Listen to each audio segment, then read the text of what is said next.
Hello friends, welcome to my YouTube channel. So today in this video, I am going to show you how to use the pop-up view or the floating applications on this device. Simply go to the settings and scroll down, tap on the option advanced features. Now here you can see the option multi-window, tap on this one. Here you can see the option swipe for pop-up view, enable this one. Now tap on the option, here you can see swipe from the top corner towards the middle of the screen to change to pop-up view.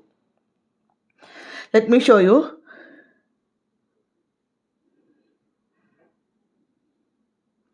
You can see the pop-up view is enabled or the floating applications is enabled.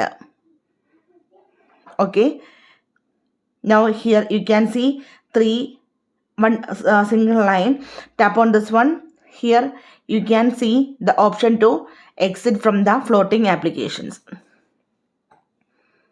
Okay, so if you want to move this floating application, tap on the blue line and place it anywhere on the screen.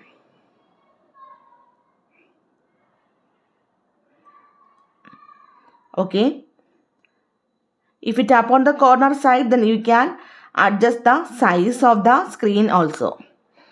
So simply in this way we can enable or use the pop-up view or the floating applications on this device. So hope you guys enjoy this video. Thank you for watching. Thank you. Bye bye.